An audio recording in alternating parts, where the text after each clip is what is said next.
le pasteur Sisley Tony. Pasteur Sisley, que le Seigneur te bénisse richement et grandement.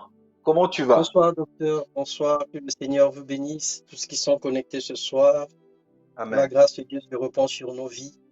Hmm. Que le Seigneur nous aime et il a pour nous des projets de bonheur et de paix pour nous donner un Amen. avenir et de l'espérance. Yes. Alléluia. Amen. Je bénis le Seigneur pour cela.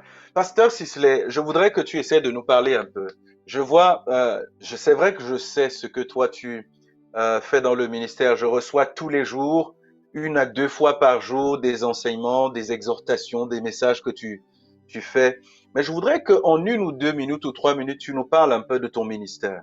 Euh, Comment il s'appelle? Qu'est-ce que tu fais actuellement? Comment est-ce que tu exerces au niveau du ministère, je crois, et ta présence sur les réseaux également? Si tu peux nous parler de cela un peu. D'accord. Donc, à la base, je suis missionnaire. Je suis Amen. missionnaire envoyé par l'Église du Congo. Et Mhm, donc, le Seigneur nous emmène à déambuler un peu partout dans le monde. Et mhm, en tant qu'enfant de Dieu, en tant que disciple de Christ, premièrement d'abord, tout lieu où nous allons fouler nos pieds, nous devons mhm, reprendre la présence de Dieu et nous devons reprendre la puissance de Dieu au travers amen. des outils, au travers de l'équipement que le Seigneur nous a donné. Et dans Isaïe 50, le verset 4, la Bible déclare, le Seigneur, l'Éternel, m'a donné une langue exercée pour que je Mhm, sache soutenir par la parole celui qui est abattu. Aujourd'hui, amen. la parole s'est faite chair et la parole est entre nos mains, la parole est dans les écrits. Et le Mhm, Seigneur veut que les hommes et les femmes qui soient dans des situations difficiles, qui soient dans les maladies, puissent mhm. retrouver leur état originel par la parole de Alléluia. Dieu. Parce qu'au Wow. commencement, c'est la parole et c'est la parole qui restaure toutes choses.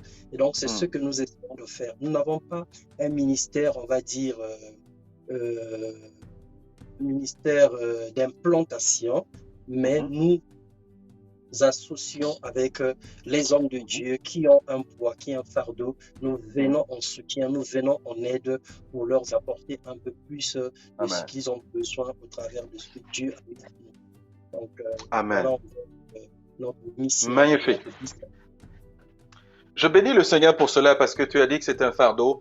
Et je voudrais déjà premièrement dire quelque chose. C'est que quand tu dis que ministère d'implantation, le ministère du corps de Christ, comme ce que tu as, ce que vous avez, ton épouse et toi, c'est un appui, c'est un soutien au corps de Christ et à l'Église du Seigneur. Et je bénis le Seigneur d'avoir des dons, des grâces particulières et des ministères comme le tien. Je voudrais une petite question avant de te laisser nous partager ce que le Seigneur t'a mis à cœur sur le thème de ce soir et demain. Je précise que le pasteur Sisley est avec nous ce soir. Il est avec nous demain également, donc on est Amen. béni de l'avoir. Je voudrais poser une petite question. Pasteur Sisley, vous avez un frère actuellement. C'est quelqu'un qui a l'appel de Dieu sur sa vie. Et ce frère passe par des temps très difficiles. Il ne sait même plus où en donner de la tête. Il a l'impression qu'il va tout lâcher, tout abandonner. Je voudrais que vous preniez 1 minute pour lui dire quelque chose qui vient du fond de votre cœur. À ce frère qui écoute cette vidéo, à cette sœur qui écoute cette vidéo et qui a les vents contraires, qui le poussent, qui le ramènent à terre et qui l'empêchent de continuer avec sa foi ou son ministère. Qu'est-ce que vous pouvez lui dire?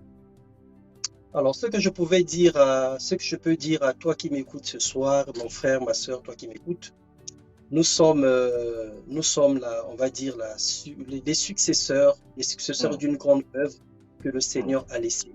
Et nous hmm. avons connu nos pères dans la foi qui sont passés par les mêmes choses. Nous pouvons parler de Gédéon, Amen. qui se Hmm, considérait comme étant petit, comme étant pauvre, comme étant sans hmm, force. Nous pouvons parler de Moïse, qui a hmm, évoqué cette infirmité pour vouloir montrer à Dieu que l'œuvre qu'on lui a confiée était difficile. Nous pouvons parler de Jérémie, qui était hmm, toujours haï, maltraité. Nous pouvons parler de tant de personnes, de l'apôtre Paul, qui a pris 14 ans pour être accepté au milieu des autres. Ce que je peux te hmm, dire, c'est que le Seigneur ne peut pas nous donner des épreuves, il ne peut pas permettre les tentations dans notre vie qui dépassent hmm. nos forces. Ça veut dire que Yes. quels que soient les temps par lesquels tu es en train de passer, le Hmm. Seigneur sait pourquoi tu passes par là. Il faut savoir que Amen. la taille de ton épreuve est proportionnelle à ta bénédiction. La My taille de ton God. épreuve est Hmm, proportionnelle à l'œuvre que le Seigneur veut te confier. Plus tu es dans l'épreuve, plus tu es dans la difficulté, plus le Seigneur te voit comme une pierre précieuse, plus le Seigneur te donne un poids spirituel qui atteint un certain niveau. Alors hmm, fortifie-toi, n'abandonne pas, parce que ce n'est hmm, pas ton œuvre. Tu ne fais que hmm, obéir au roi de roi. Alors que hmm, sert-il à un homme de gagner le hmm, monde entier et perdre son âme? On ne peut que être honoré en servant le Seigneur. Alors peu importe par quoi tu passes. Le Fils de l'homme, il a vécu 33 ans sur la terre, il a vécu ses dernières minutes dans la difficulté. Et la Bible dit que le Seigneur a jugé de le forger par la souffrance. Et c'est juste là, à cause de son obéissance, qu'il a été glorifié, élevé. Et c'est ce que nous allons parler ce soir dans la transfiguration. Alors le Seigneur veut te montrer ce soir que ce que tu vis aujourd'hui n'est que passager. Et les souffrances du temps présent ne sauront pas être comparées à la gloire à venir. Alléluia. Amen. Que le Seigneur vous bénisse. Que le Seigneur te bénisse, Pasteur Sisley. Et je crois que le frère, tu as écouté, ma soeur, tu as écouté ce que l'homme de Dieu vient de dire. Peu importe ce par quoi tu passes. Et il a dit quelque chose d'important. Aussi profond tu descends, aussi haut Dieu va t'élever. Aussi difficile est l'épreuve, aussi grand ton ministère. Pasteur, je vais te laisser la place. Je vais te laisser toute la place ce soir et te laisser l'espace afin de nous partager le cœur de Dieu. Que le Seigneur te bénisse richement et grandement. Église du Seigneur, corps de Christ, nous écoutons le pasteur Sisley ce soir. Amen. Amen, amen. Je voulais juste savoir, j'ai combien de temps? Nous allons normalement jusqu'à 22h30, 22h40. D'accord. Ok. C'est suffisant. Amen. Alors, Père du Seigneur, que Dieu nous bénisse encore ce soir. J'ai eu l'honneur d'être ce soir sur cette plateforme pour partager la parole de Dieu. Amen. Je voudrais rendre grâce à Dieu pour cette opportunité. C'est une responsabilité.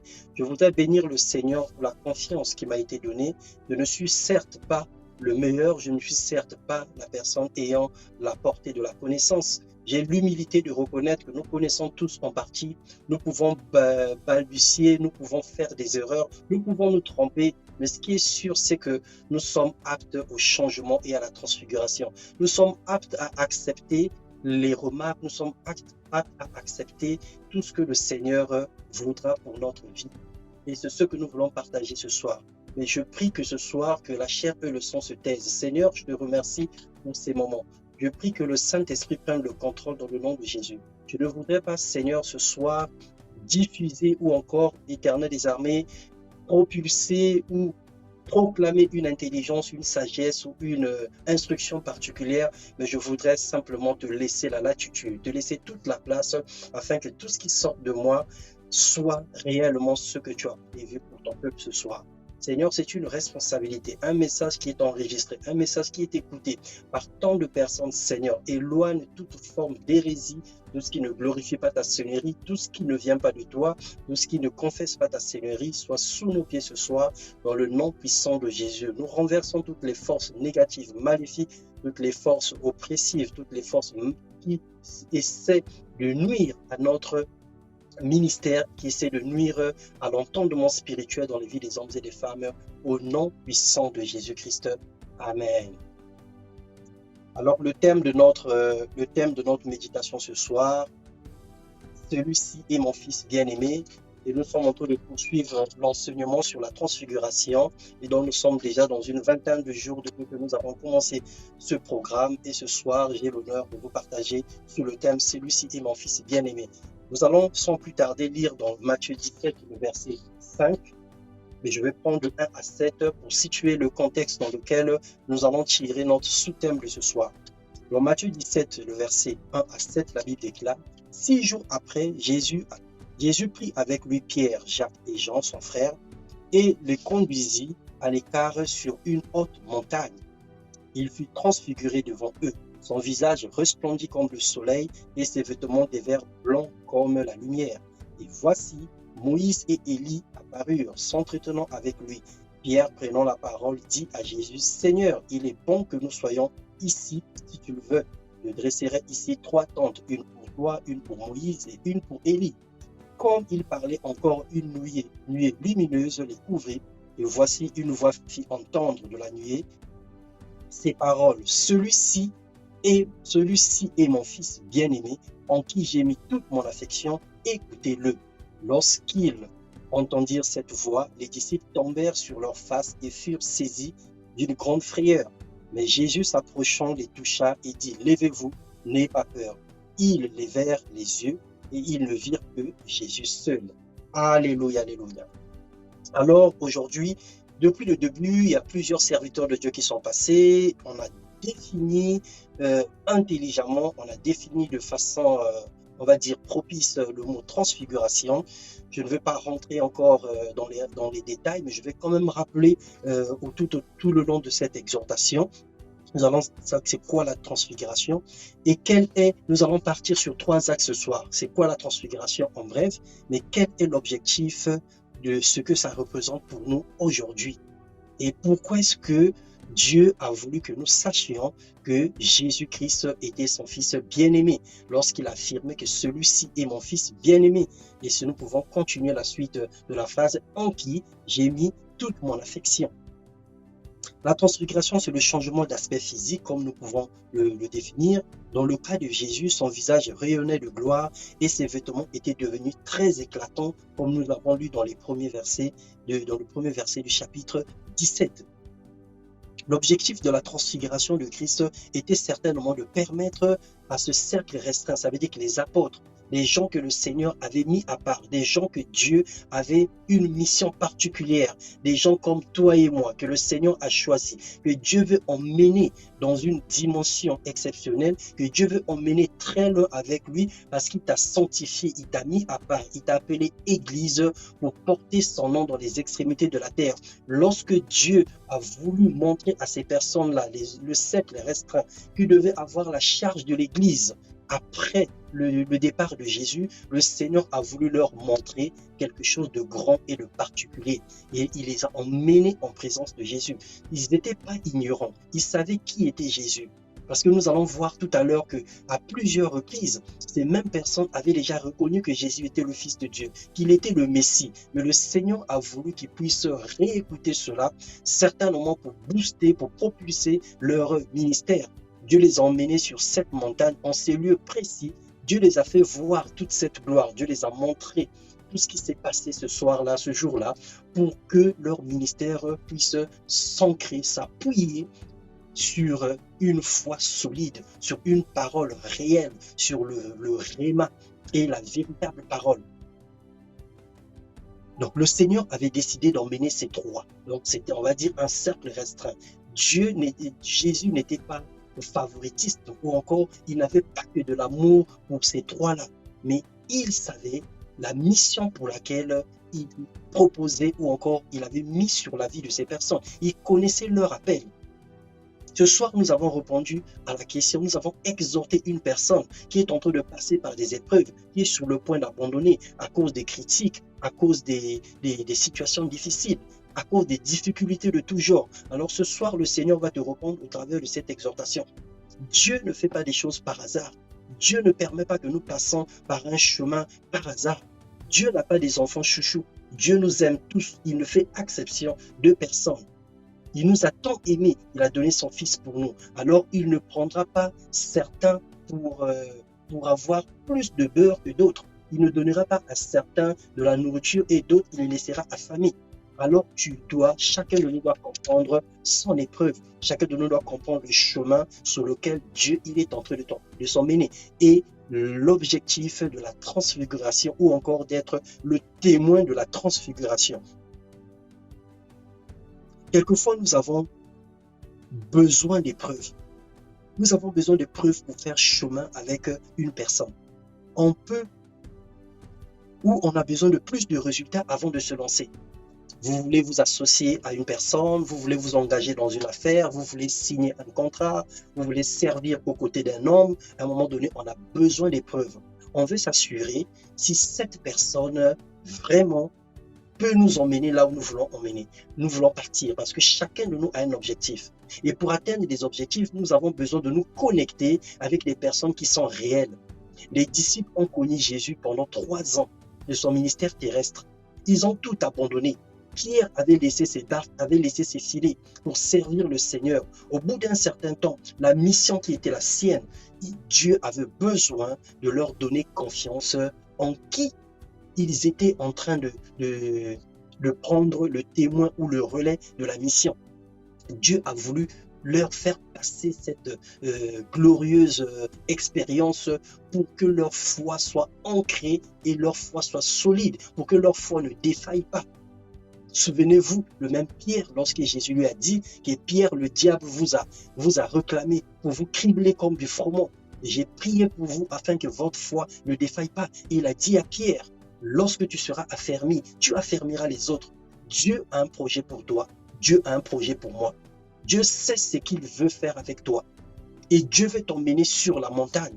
Dieu veut que tu sois témoin de Jésus, témoin des œuvres de Jésus, afin que tu sois solide, afin que tu sois efficace et que tu ne manques pas un seul épisode de ton appel, que tu ne passes pas à côté de la ligne que le Seigneur a prévue pour toi. Christ a radicalement changé l'apparence en leur présence, afin que ses disciples puissent contempler la gloire. Les disciples qui le connaissaient jusqu'ici sous sa forme humaine, ils savaient que Jésus était le fils de Marie, était le fils de charpentier. Ils ont eu la foi de croire en lui, malgré tous les témoins, malgré tous les miracles qu'ils ont vu faire Jésus. Mais au bout d'un certain temps, il y avait toujours des doutes quand même. Il y avait toujours un moment donné où certains se posaient des questions, mais est-ce que c'est vraiment lui? Est-ce que, voilà. Mais le Seigneur avait un projet merveilleux pour ces personnes-là, pour ces trois-là particulièrement. Et toi, ce soir, spirituellement, tu fais partie de ces trois. Parce que ce que le Seigneur a déposé sur ta vie, ce que le Seigneur t'a donné, a quelque chose de particulier. Et lorsque nous parlons de l'appel de Dieu, juste un petit rappel, il ne s'agit pas de prêcher la parole de Dieu. Il ne s'agit toujours pas d'évangéliser. Il ne s'agit toujours pas de se tenir devant les gens, de parler. Il ne s'agit pas de faire des lives. Mais dans tout ce que le Seigneur permet que tu fasses, que tu sois enseignant, que tu sois militaire, que tu sois juge, avocat, que tu sois commerçant, tu es la réponse de Dieu aux besoins d'un peuple. Tu es le missionnaire sur le champ que le Seigneur t'a donné. Tu es le serviteur et la servante de Dieu sur le terrain de ton exercice professionnel. Le Seigneur ne t'a pas mis là-bas par hasard, mais Dieu veut que tu rentres encore dans un niveau supérieur. Dieu veut t'emmener encore plus loin avec lui pour que tu expérimentes des grandes choses. Dieu veut que tu passes dans les eaux profondes. Dieu ne veut pas que tu restes jusqu'aux chevilles, que l'eau doit monter, que ça passe aux genoux, que tu te noies complètement, que tu te fonds dans la présence du Saint-Esprit, que tu te laisses couler dans les flots de l'Esprit de Dieu et que lui t'emmène où il va parce qu'il est comme le vent. Personne ne sait d'où il vient et d'où il va. Et c'est ce que le Seigneur veut faire avec toi. Dieu veut, au travers de ces moments de transfiguration, ôter toute forme de raisonnement. Dieu veut que ton intelligence soit renouvelée. Dieu veut que tu t'abandonnes totalement à lui et que tu fasses uniquement sa volonté. Que tu fasses uniquement ce que lui, il veut que tu fasses. C'est le but de la transfiguration dans notre vie. Nous n'allons pas prendre l'image de Jésus. Nous n'allons pas rencontrer Élie. Nous n'allons pas rencontrer Moïse. Mais nous allons nous approprier de la parole de Christ. Nous allons écouter Christ parce que le Seigneur a dit, écoutez-le, celui-ci est mon fils. Cette parole qui s'est faite chair. Cette parole aujourd'hui qui est encore d'actualité, c'est celle-là qui doit transformer nos vies, c'est celle-là qui doit emmener la foi en nous. Parce que toute écriture est inspirée de Dieu, est utile pour enseigner, pour corriger, pour convaincre, pour instruire, afin que l'homme de Dieu soit parfait en toute bonne œuvre. Et c'est ça que Dieu veut faire dans nos vies ce soir dans le nom de Jésus-Christ. Pendant 3 ans, ils ont marché avec lui. Ils ont vu les miracles, ils ont vu les exploits. Mais tout à coup, il leur annonce que c'est fini. Pour eux, c'était la réponse, la consolation d'Israël. C'était le Messie tant attendu. C'était celui qui avait été promis pour venir restaurer la situation. Pour certains, ça devait être le paradis sur terre. Mais tout d'un coup, il leur annonce. Il a commencé à leur annoncer par des voies et moyens. Mais tout d'un coup, il leur annonce que c'est fini. Il leur parle maintenant clair à clair. Il leur parle face à face que je vais m'en aller, que je vais mourir. Mais avant de mourir, je vais souffrir. Il dit, mais c'est pas possible. Nous avons cru que tu étais venu pour consoler Israël. Nous avons cru que tu étais venu pour apporter la paix sur la terre. Il dit, non, je ne suis pas venu apporter la paix, mais je suis venu apporter l'épée. Je suis venu apporter la parole, l'épée à double tranchant. Il était venu jeter le feu sur la terre. Il dit, qu'ai-je à désirer? S'il est déjà allumé, on n'éteindra pas le lumignon qui fume. Aujourd'hui, le Seigneur a mis le feu sur ta vie. Tu es une mèche qui est en train de brûler et on ne va jamais l'éteindre. Et ta flamme doit monter, la flamme de l'adoration, la flamme de la sainteté, la flamme d'une vie de prière intense. Cette flamme doit monter et doit se répandre partout. Et cette flamme doit être visible. Cette lampe que tu es aujourd'hui, cette lumière que tu es aujourd'hui, on ne la mettra pas sous la table. Il faut que ça soit exposé, mais ça passe par la transfiguration.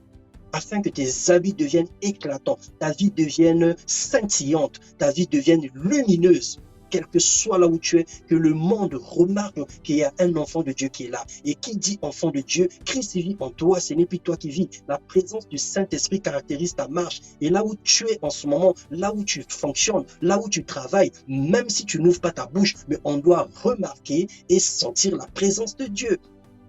Tu n'as pas besoin de faire beaucoup de commentaires, tu n'as pas besoin de faire la publicité, mais rien que ta vie est un témoignage.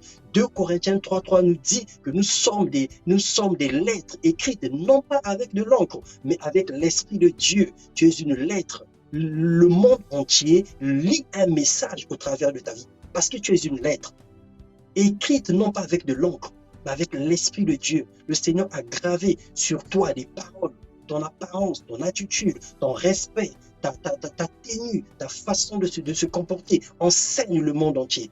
Ta façon de marcher corrige le monde entier. Ta droiture, ton intégrité, ton respect, tout ce que tu possèdes comme qualité, comme fruit de l'esprit, emmène l'atmosphère de gloire autour de ta vie. Alors le Seigneur a voulu changer la vie de ces trois-là. Le Seigneur a voulu laisser un impact dans leur vie, en sorte que lorsqu'ils seraient allés, qu'ils continuent la mission. Parce qu'ils étaient 12 apôtres avec plus de 500 disciples. Dans un épisode, lorsqu'il leur avait dit que si vous ne mangez de ma chair et que vous ne buvez de mon sang, Jésus l'avait dit, on l'a traité de cannibale. Le même jour, la moitié des disciples sont partis. Ils sont partis parce que c'était dur à avaler cette parole. Mais Jésus avait besoin des personnes de confiance. Dieu a besoin de quelqu'un sur qui il peut témoigner. Dieu a besoin d'une personne sur qui il peut indexer, sur qui il peut avoir confiance. Le Seigneur ne regarde pas tes faiblesses. Le Seigneur ne regarde pas tes manquements. Le Seigneur ne regarde pas ton apparence, il ne regarde pas ta race, il ne regarde pas ton niveau intellectuel, ton background, tes nombres d'années dans la vie spirituelle. Le Seigneur ne regarde pas ça, mais le Seigneur regarde à ce qu'il a déposé lui-même en toi, sa portion qui est en toi, c'est ce qu'il a imbriqué, imprimé à l'intérieur de toi. Dieu a mis son empreinte sur ta vie et le Seigneur veille sur ça. Il a dit à Jérémie, avant même que tu sois né, quand tu étais encore une masse enfant, je te connaissais et je t'avais consacré prophète de nation. Le Seigneur te connaît, le Seigneur me connaît. Le Seigneur sait ce qu'il veut faire avec toi. Et le Seigneur veut que, de la même façon que nous célébrons les nouvelles lunes, de la même façon que nous passons d'une année à une autre, que tu rentres aussi dans un temps de moisson, que tu rentres dans un temps de propulsion, que tu rentres dans un temps où tu vas expérimenter la gloire de Dieu. Mais il faut que tu passes par l'épreuve, il faut que tu passes par le feu, il faut que tu passes par la transfiguration, il faut que tu vives les expériences avec le Seigneur, il faut que tu te consacres davantage, que tu te mettes à part. Il faut que tu acceptes de crucifier ta chair et le sang. Il faut que tu acceptes les vérités bibliques. Ça doit s'imprimer à l'intérieur de toi. Jésus rempli du Saint-Esprit. Rempli du Saint-Esprit, nous sommes dans Matthieu 4. Lorsqu'il descend de la montagne, la Bible dit que non, le diable a tenté. Après 40 jours et 40 nuits de jeûne, rempli du Saint-Esprit, le diable vient le tenter. Alors l'ennemi ne vient pas seulement dans nos vies lorsque nous sommes faibles, il ne vient pas seulement dans nos vies lorsque nous sommes dans des moments d'obscurité. Au contraire, il est là. Le simple fait que tu as accepté Jésus-Christ comme Seigneur et Sauveur, tu deviens ennemi juré du diable. Il ne te laissera jamais tranquille. Il ne te laissera jamais tranquille. Alors les épreuves constituent pour nous aujourd'hui comme un baromètre, comme une unité de mesure de notre foi. Plus nous sommes éprouvés, plus nous sommes dans le combat, plus nous sentons que nous avançons, plus nous pouvons mesurer nos capacités et nos forces spirituelles. Mais lorsque tu dors tranquillement, lorsque tu penses que tout va bien dans ta vie, lorsque rien ne te dérange, aucune mouche ne te chuchote à l'oreille, alors pose-toi des questions. Pose-toi des questions, parce que Christ nous avait avertis. Il nous avait dit qu'on ne peut pas obtenir la richesse et les biens de ce monde sans la persécution. Et on ne peut pas vivre pieusement sans être persécuté. C'est pas possible. C'est pas possible. La voix de Dieu provenant du ciel qui dit, écoutez-le, montre clairement que la loi et les prophètes devrait à présent céder la place à la parole de Christ, céder la place à la grâce. Christ était la grâce. Il était venu pour accomplir la loi. Moïse était le symbole de la loi. Élie était le symbole de la prophétie. Et il a fallu que dans un temps comme celui qu'ils étaient en train de traverser, que la loi et les prophètes soient accomplis et transformés en grâce. Il les a fait passer par cette expérience en voyant Jésus se transfigurer et l'apparition de Moïse et de Élie pour dire que celui-là, il est supérieur aux deux autres. Ce qu'il vous enseigne, ce qu'il vous dit, ce qu'il vous apprend est supérieur à ce que Moïse a fait, à ce que Élie a fait. Mais il n'est pas venu pour tout supprimer, mais il est venu pour modéliser, pour donner la forme à ce que Élie avait fait, à ce que Moïse avait fait. Alors écoutez-le, écoutez-le, écoutez-le. C'est lui que nous devons écouter. C'est lui qui nous donne une identité nouvelle. C'est lui qui nous délivre, c'est lui qui change nos vies. Aucun autre nom n'est au-dessus de tous les noms si ce n'est le nom de Jésus-Christ. Aucun autre nom ne peut guérir, aucun autre nom ne peut nous sauver. Si ce n'est que le nom de Jésus. Et le Père a parlé depuis le ciel. Écoutez-le. Le Père les a demandé de l'écouter. Donc, c'était un temps où les disciples devraient mettre la lumière dans leur cœur, dans leur esprit, pour comprendre exactement que oui, c'est lui que nous devons écouter. Alors, même s'il nous dit qu'il va s'en aller, même s'il nous dit qu'il va mourir et ressusciter, tout ce qu'il va nous dire, c'est ce que nous allons écouter. C'est ce que nous allons écouter. Et aujourd'hui, la voix du Seigneur retentit encore dans nos cœurs aujourd'hui. Et le Seigneur dit, si tu entends ma voix, n'endurcis pas ton cœur. Pourquoi closes-tu des deux côtés? Pourquoi closes-tu des deux côtés? Pourquoi tu peurs? De quoi tu peurs? Qu'est-ce que tu crains? Et les 3 personnes qui ont été sur la montagne avec Jésus, chacun a rapporté son témoignage par rapport à son expérience. De plus de sa forme majestueuse, leur révélait un aperçu de sa glorification à venir et de son intronisation en tant que roi de rois. Le Seigneur voulait leur montrer que cette personne que vous avez vue pendant 3 ans, qui accomplit tant de miracles, Élie avait fait des miracles, Moïse avait aussi impacté, mais celui que vous voyez là, c'est le roi de rois. Il va avoir une apparence, une forme que Jean plus tard va décrire dans l'Apocalypse, une forme exceptionnelle, parce que celui-là, il est supérieur, et c'est celui que vous devez écouter. Marc, Matthieu et Luc, les 3 ont rapporté les choses qu'ils ont vécues par le témoignage de ces 3 qui étaient à la montagne. Les disciples n'ont jamais oublié ce qui s'était passé ce jour-là.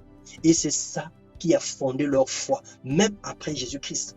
Un peu plus loin, les théologiens vont nous dire comment est mort la plupart des apôtres.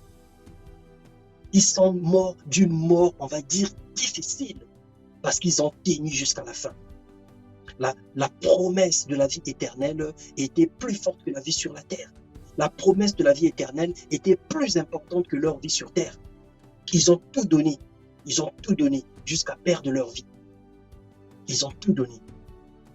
Jean a écrit dans son évangile, nous avons contemplé sa gloire, une gloire comme celle du Fils unique venu du Père. Jean 1,14. Ça, c'est le témoignage de Jean. Pierre aussi écrit à ce sujet. En effet, ce n'est pas en suivant des fables habilement conçues que nous avons fait connaître la puissance venue de notre Seigneur Jésus-Christ. Mais c'est après avoir vu sa majesté de nos propres yeux. Oui, il a reçu de Dieu le Père honneur et gloire.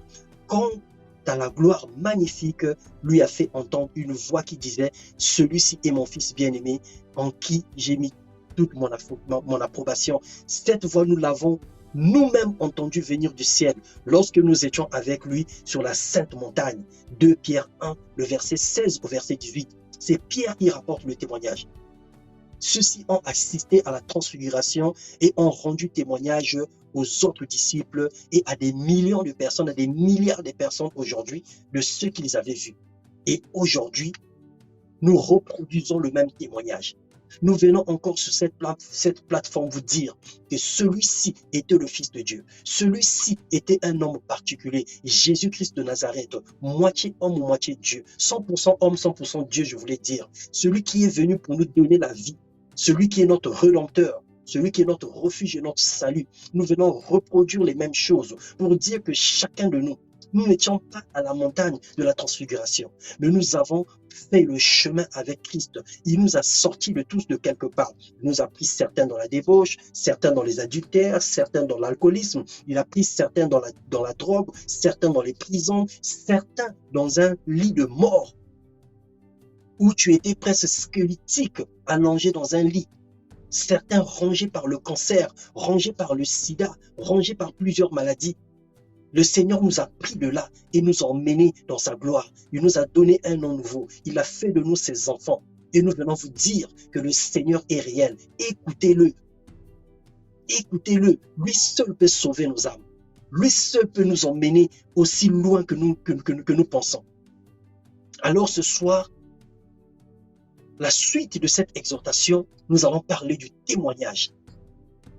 Parce que Dieu a témoigné du ciel, il a tonné du ciel, disant que celui-ci était mon fils.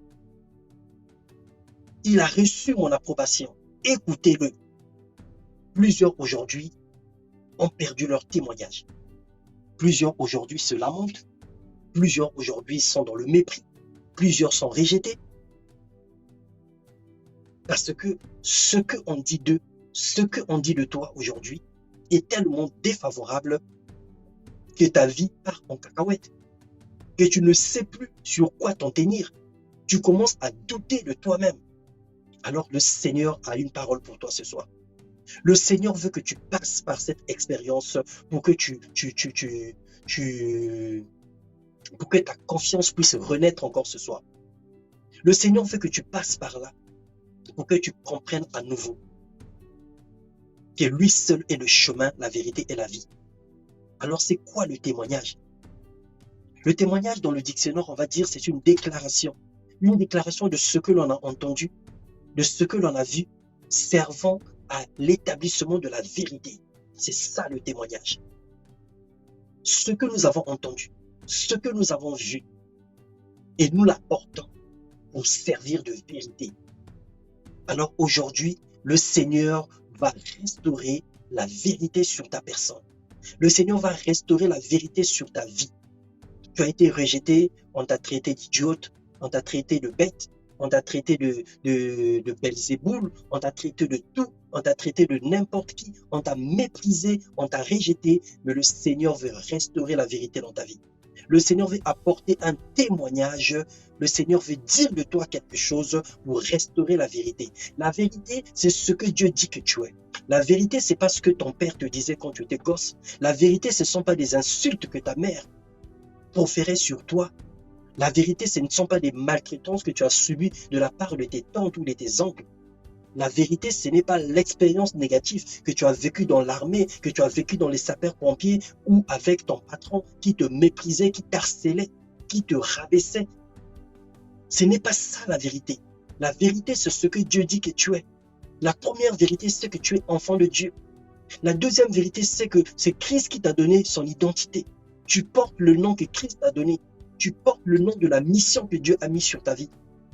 La troisième vérité, c'est que ce n'est plus toi qui vis, c'est Christ qui vit en toi.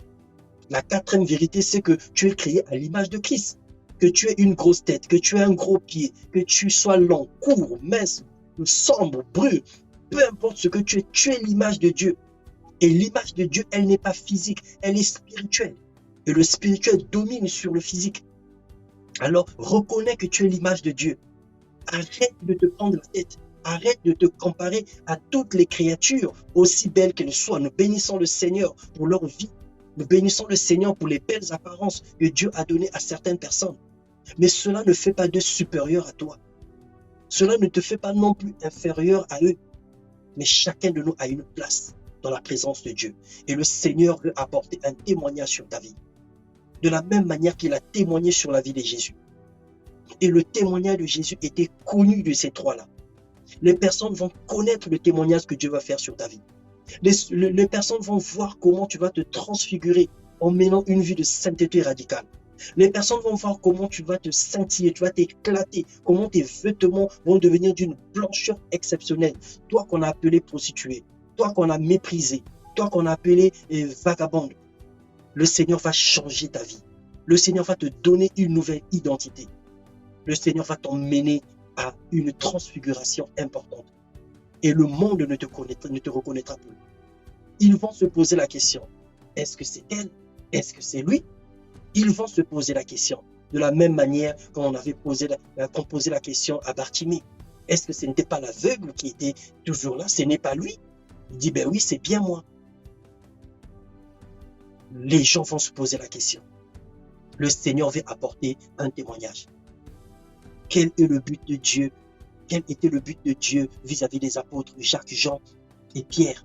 Pourquoi le Seigneur avait voulu qu'il écoute ce témoignage? Pourquoi Dieu voulait que ces hommes sachent qui était Jésus? Alors qu'ils avaient déjà confessé Jésus. Alors qu'ils avaient même déjà reconnu qu'il était le Messie.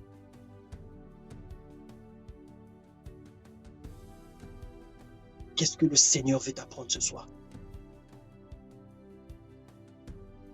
Si nous remontons l'histoire, dans Jean 6, 53, nous n'allons pas lire, nous allons commenter.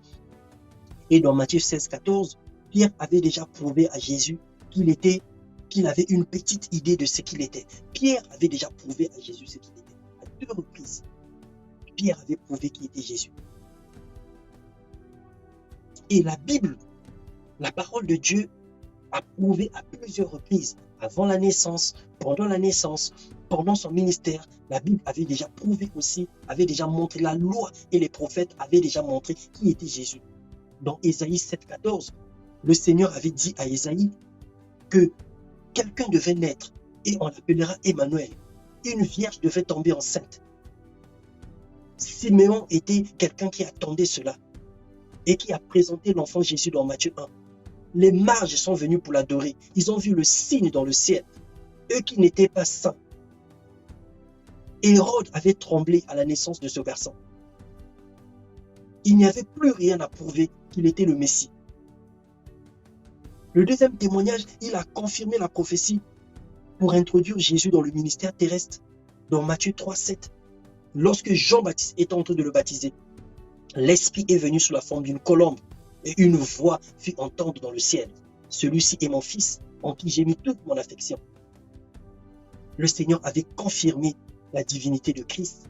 Il avait confirmé l'œuvre de Christ. Et ils avaient écouté. Et la troisième fois, c'est ce que nous avons lu tout à l'heure dans Matthieu 17, 5. Qu'il encore fait retentir sa voix pour que les apôtres réécoutent encore. Alors malgré les preuves que Pierre avait déjà de Jésus, parce que lui-même, il avait confessé, mais le Seigneur a voulu qu'il les réécoute encore ce soir. C'est pour ça que nous n'allons pas nous fatiguer à écouter la parole de Dieu. Écoute la parole de Dieu. Serre-la dans ton cœur tous les jours et tous les jours. Reprends courage. Reviens toujours dans les Écritures. Réécoute encore ce que Jésus te dit. Apprends encore à écouter. Sois sensible à sa parole. Simon-Pierre qui pouvait répondre, Seigneur, à qui irions-nous? C'est toi qui as les paroles de la vie éternelle. À qui irions-nous? C'est toi qui as les paroles de la vie éternelle. Lorsque tout le monde, lorsque les gens se sont écartés de Jésus, il a dit, mais vous, qu'est-ce que vous attendez? Pourquoi vous ne partez pas? Pourquoi vous ne les suivez pas? Il a dit, à qui irions-nous? Toi seul as les paroles de la vie éternelle. Et Dieu a voulu leur redire la même chose. Écoutez-le, parce que c'est lui qui a les paroles de la vie éternelle. C'est lui qui est la clé. C'est lui qui ouvre la porte et personne ne peut fermer. Qui ferme et personne ne peut ouvrir. C'est lui qui t'oriente. C'est lui qui est la lumière, qui va éclairer ton chemin. C'est lui qui va te donner les instructions pour que tu réussisses dans ton affaire, pour que tu réussisses dans ton business, pour que tu réussisses dans ton foyer, pour que tu réussisses dans ta vie familiale. C'est lui qui va te donner les instructions pour que tu réussisses dans ton ministère. Ce n'est pas la chair et le sang qui vont te le révéler. Ce n'est pas l'expérience humaine.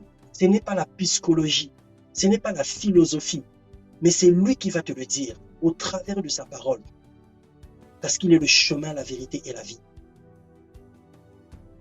Si tu acceptes cette vérité, tu auras la vie. Si tu marches sur ce chemin, tu auras la vie. Alors ne te détourne pas. Ne change pas de direction. Laisse le Seigneur te guider. Nous avons dit que le témoignage sert à rétablir la vérité, mais aussi à instaurer la confiance, à faire asseoir la foi que nous avons en Christ. Parce qu'aujourd'hui, il y a tellement de panoplie d'enseignements sur cette terre, dans les réseaux sociaux et partout ailleurs. Et même les personnes qui ont vu des choses, qui ont vécu des expériences particulières avec Dieu, ont douté et commencent à douter aujourd'hui de la parole de Dieu. Nous ne sommes pas mieux que les 3 qui étaient sur la montagne. Nous n'avons pas plus de connaissances que eux. Eux qui ont vécu les choses, malgré même l'expérience de la transfiguration. Pierre, le grand Pierre, il a régné Jésus 3 fois juste après. Mais puisque le Seigneur, dans son amour, avait envoyé le témoignage pour faire asseoir sa foi, pour faire ancrer sa foi en Christ, malgré l'épisode de l'épreuve, Pierre s'est relevé. Malgré les situations que tu traverses, lorsque la parole de Dieu est ancrée dans ton cœur, tu vas te relever. Ce n'est pas la fin. Ce n'est pas la fin. Lorsque tu tombes, relève-toi vite. Continue la marche. Même s'il te reste un pied, rampe. Continue la marche. Le plus important, c'est d'arriver à la ligne. Le plus important, c'est d'atteindre la ligne d'arrivée. Le plus important, c'est de faire ce que Christ te demande de faire. Ferme les oreilles. Tout ce que tu entends de gauche, de droite, tout ce qu'on dit sur toi, avance avec le Seigneur. Et la vérité qui est Jésus, la parole de Dieu, doit rétablir le témoignage sur ta vie. Jésus savait qui il était, mais Dieu a parlé, pas pour lui, mais Dieu avait parlé pour les apôtres. Dieu n'avait pas parlé pour lui remonter les bretelles. Dieu n'avait pas parlé pour lui redonner l'espérance ou pour lui redonner la joie. Jésus savait qui il était. Il savait ce qu'il attendait. Mais Dieu avait parlé pour les apôtres. Et ce soir, Dieu parle pour toi. Dieu parle pour moi. Dieu parle pour nous ce soir. Dieu veut que la vérité soit rétablie dans nos cœurs. Jésus étant le chemin, la vérité et la vie. Nul ne peut venir au Père sans passer par lui. Ne pas croire en lui ou renoncer de croire à lui est un échec assuré. C'est une perte. C'est une souffrance assurée. Régner Jésus, surtout pour toi qui as cru un moment, pour toi qui l'as confessé, qui l'as accepté. Le régner, c'est aller se remettre dans la gueule du loup. C'est aller se remettre dans la gueule du lion. C'est aller embrasser le diable directement. Alors le Seigneur veut rétablir la vérité dans ta vie. Le Seigneur veut rétablir ta foi.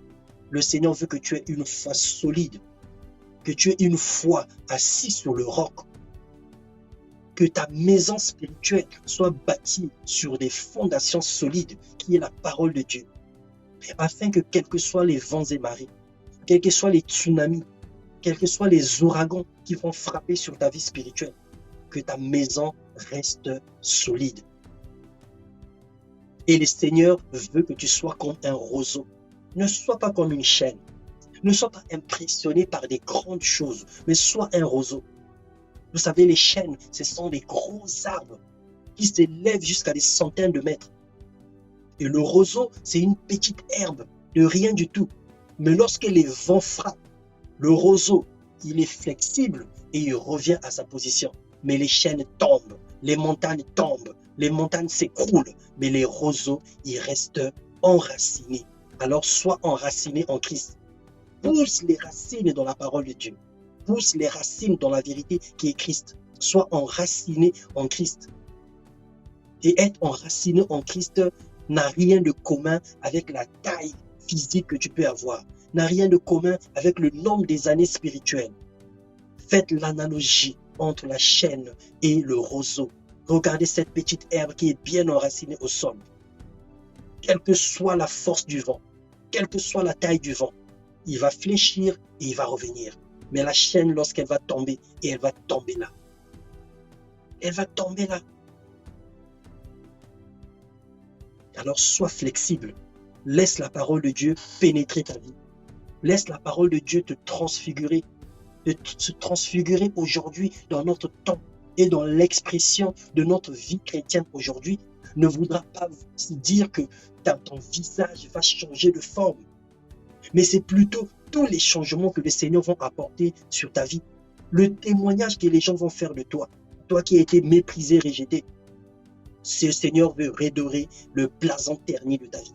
Le Seigneur veut te donner une apparence spirituelle nouvelle. Le Seigneur veut te donner quelque chose de particulier, afin que les mêmes personnes qui te calomniaient, les mêmes personnes qui te méprisaient, les mêmes personnes qui t'écrasaient, les mêmes personnes qui ont marché sur toi, c'est les mêmes qui viendront vous élever. Souvenez-vous de Mardoché.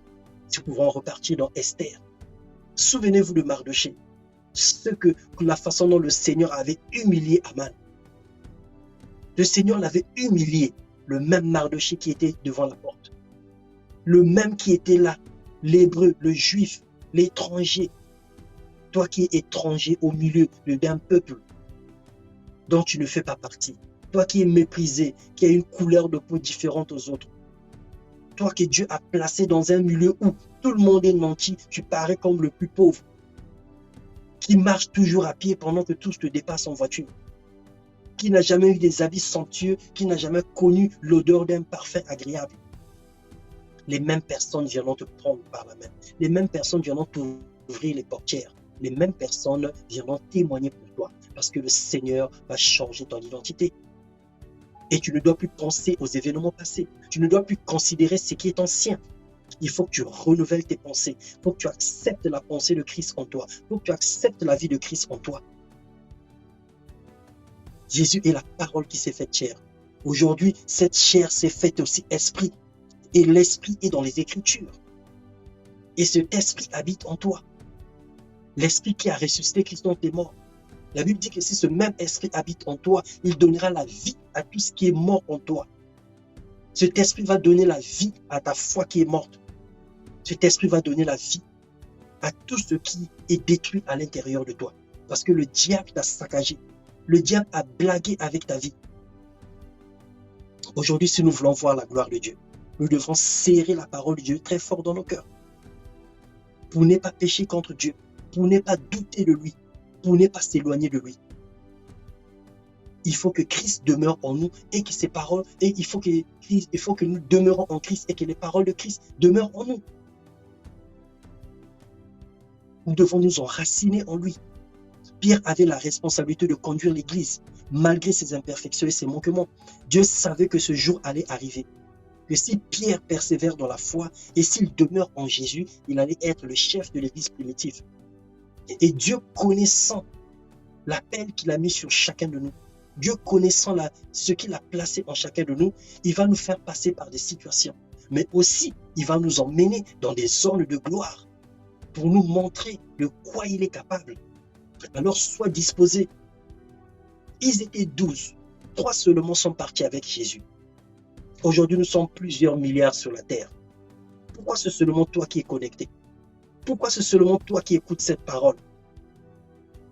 Pourquoi il n'y avait pas d'autres apôtres? Ils étaient 12 et plus de 500 disciples. Pourquoi seulement les 3? Pourquoi seulement toi? Que Dieu veut que tu écoutes cette parole. Alors le Seigneur veut t'emmener dans un niveau que tu ne t'attendais pas. Le Seigneur veut glorifier son nom sur ta vie. Le Seigneur veut te donner un témoignage puissant. Le Seigneur veut faire quelque chose d'étonnant dans ta vie. Et si on la racontait, personne ne va croire. Dieu veut faire quelque chose d'étonnant. Rappelez-vous de Jean-Baptiste. Il avait entendu la même voix. Mais il a douté quand les épreuves étaient intenses dans sa vie. Quand il était en prison, il a demandé à ses disciples d'aller poser la question à Jésus si c'était réellement lui le Messie. Alors qu'il avait entendu la voix de Dieu. Aujourd'hui, tu peux vivre toutes sortes d'expériences avec le Seigneur.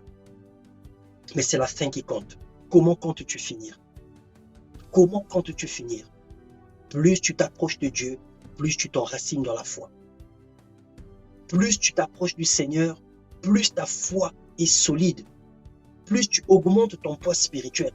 Et lorsque les épreuves arrivent, tu fais des réserves spirituelles. qui viendront pour contrer les œuvres du diable, qui viendront pour contrer les œuvres de l'ennemi sur ta vie. Aujourd'hui, nous avons besoin de prendre deux attitudes. Tu as été rejeté, tu as été méprisé, tu as été maltraité, tu as connu des déceptions, tu as fait du bien à quelqu'un, mais qui a nui à ta vie.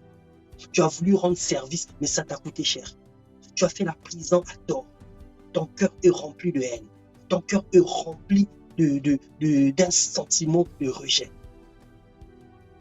Tu as été certainement violé. Tu as été certainement abusé. Et tu regardes ta vie comme une poubelle. Tu penses que tu n'as plus de valeur. La somme de ces choses est en train de ranger ton cœur. Matthieu 13 nous parle des types de cœur, des types de sol qui n'ont pas reçu la parole de Dieu. Alors aujourd'hui, le Seigneur veut t'emmener dans une dimension de transfiguration. Mais il faut que ton cœur soit fertile. Il faut que ton cœur reçoive la parole de Dieu. Il faut que ton témoignage soit changé. Il faut que tu arrives à considérer ce que le Seigneur va dire de toi et non ce que les hommes disent de toi. Il faut que tu arrives aujourd'hui à introniser cela. Accepte ce que le Seigneur dit de toi. Accepte le témoignage de Christ. Refuse tout ce que le monde veut te donner comme étiquette. Nous avons été rachetés à un grand prix. Et celui qui a le Fils a la vie. Et ce n'est plus toi qui vis, c'est Christ qui vit en toi. Certainement, tu te lamentes, tu te plains à cause de ce qu'on t'a fait ou à cause de ce que tu vis aujourd'hui. Tu compares la grâce de Dieu ou tu compares la puissance de Dieu à la bénédiction physique. Tu penses que parce que tu n'as pas d'emploi, tu penses que parce que tu n'es pas riche, tu penses que parce que tu n'as jamais voyagé, tu penses que parce que tu as manqué le visa, et donc le Seigneur n'est pas puissant ou que le Seigneur n'est pas grand. Tu mesures la grâce de Dieu au travers de la richesse. Mais les païens sont riches, autant que les chrétiens sont riches. Pour être riche, il faut s'aimer. Nous l'avons entendu dans ces moments. La richesse n'a rien à voir avec le témoignage de Dieu sur ta vie.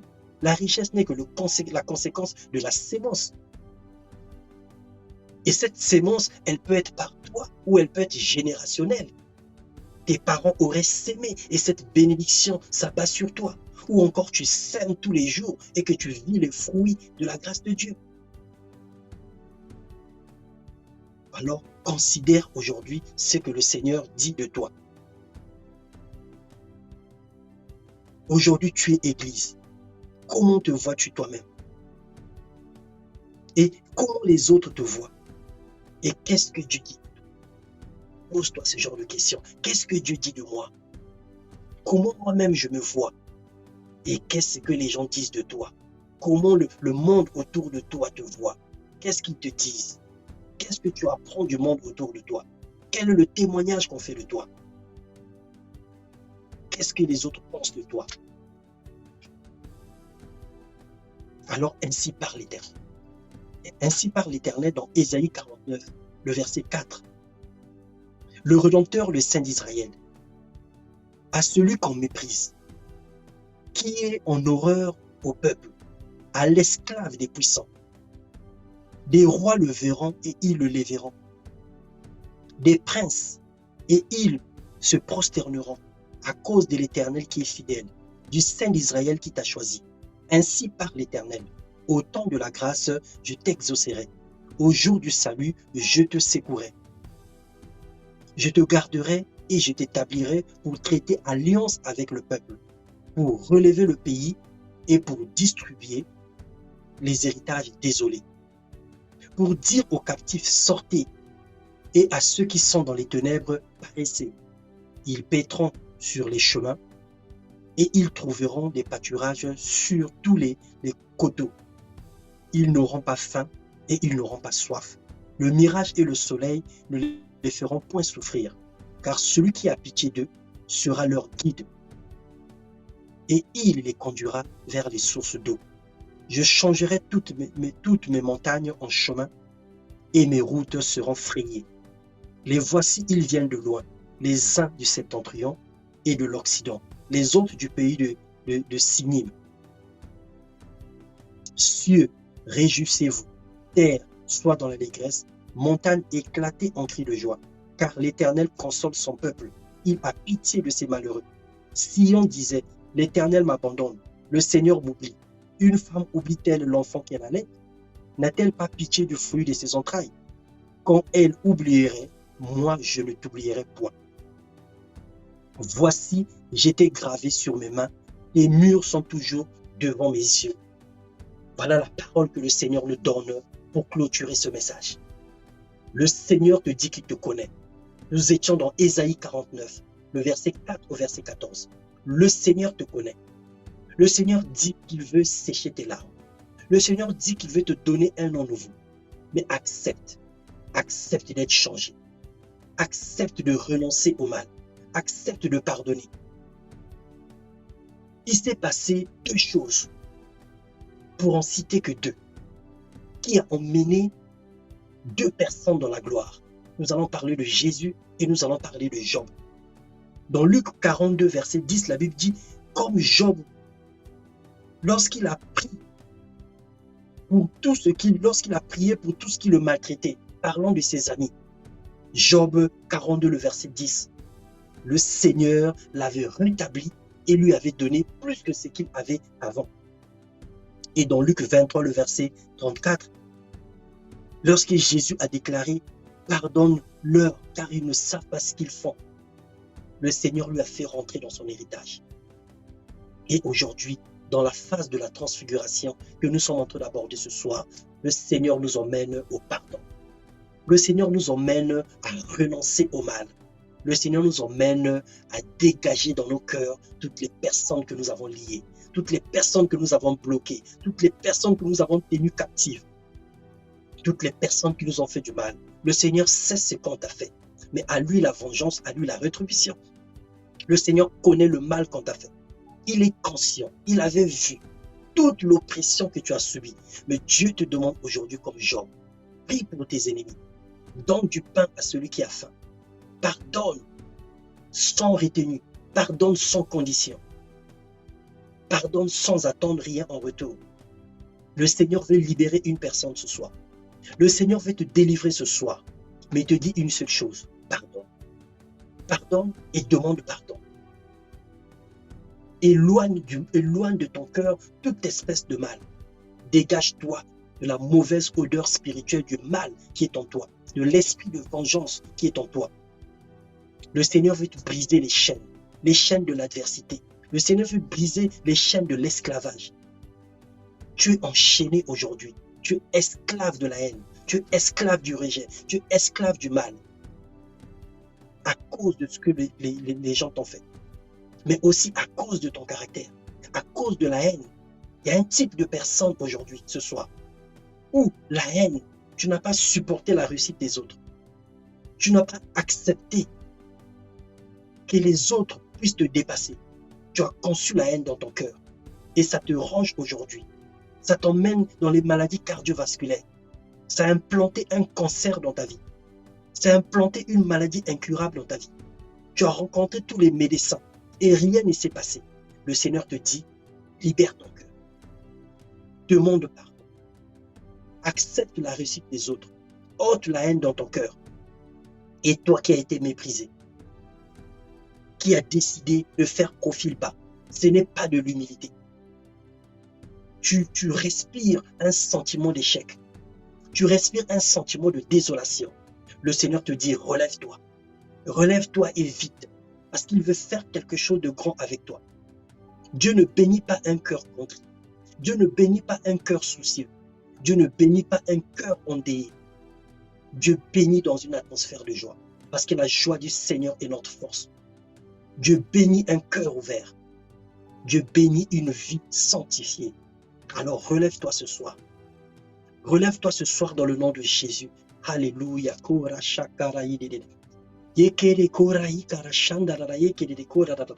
Alléluia. Le Seigneur veut changer ton histoire. Le Seigneur veut changer ton histoire. Le Seigneur veut imprimer en toi un nouveau témoignage. Le Seigneur veut que la parole de 2 Corinthiens 3:3 soit ton partage ce soir. Le Seigneur veut t'emmener dans les hauteurs.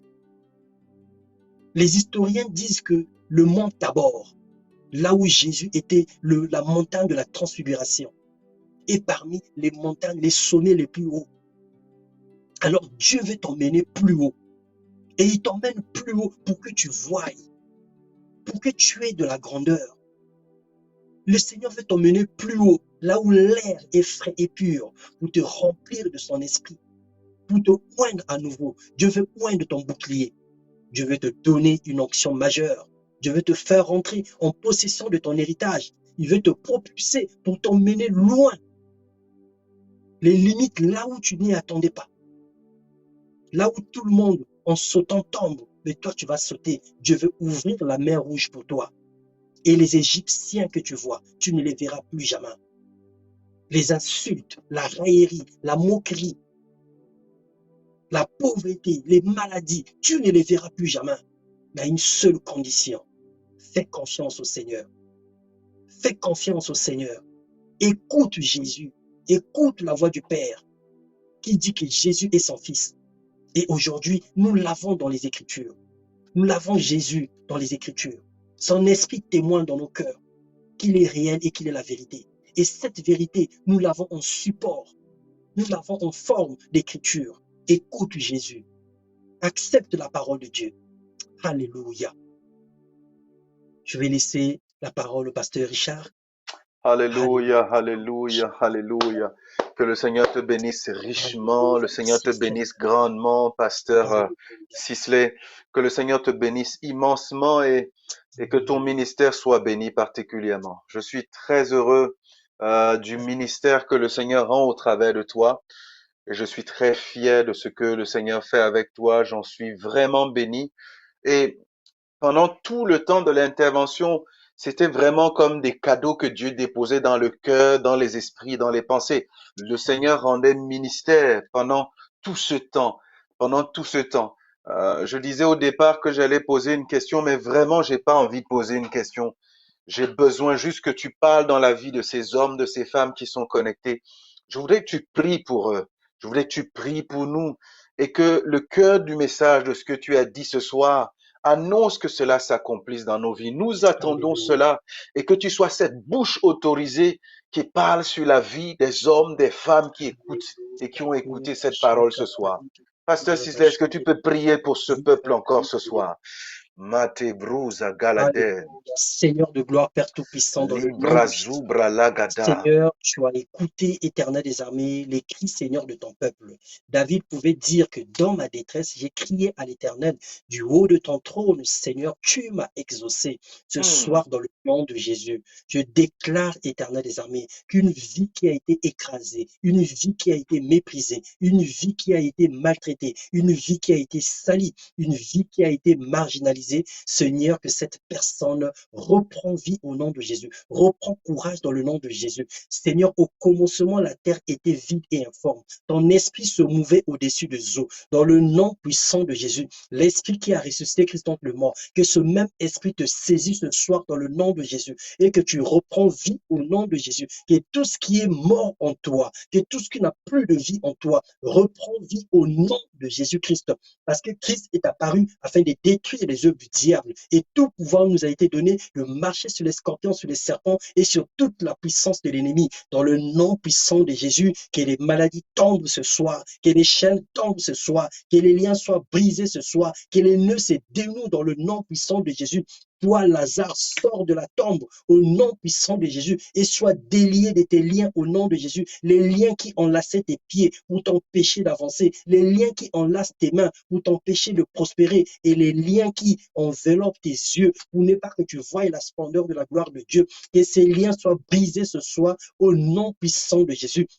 L'Esprit du Seigneur est sur nous parce que Christ nous a oints pour annoncer une année de grâce, pour proclamer la délivrance aux captifs dans le nom puissant de Jésus. Que l'Esprit de Jésus-Christ vous touche ce soir, que l'Esprit de Christ vous délivre ce soir, que le Saint-Esprit puisse œuvrer dans les vies des hommes et des femmes ce soir au nom puissant de Jésus et que la grâce du Seigneur, l'amour du Père, la communion du Saint-Esprit soit votre partage dans le nom puissant de Jésus. Que les montagnes tombent, que les collines soient renversées, que les vallées soient comblées dans le nom puissant de Jésus. Que le Seigneur emmène une ère nouvelle dans votre vie dans le nom de Jésus et que Yes. vous rentrez en possession de votre héritage. Vous Hmm. rentrez dans le temps de la récolte dans le nom de Jésus. Il a fallu un temps que l'ivraie devait croître ensemble Au avec le nom blé. de Mais le Jésus. temps est arrivé où le Seigneur est en train d'arracher l'ivraie dans votre vie dans le nom de Jésus. Le temps est arrivé où le Seigneur est en train de mettre de l'ordre dans votre esprit dans le nom de Jésus. Le temps est Hmm. arrivé où le Seigneur est en train de mettre la lumière,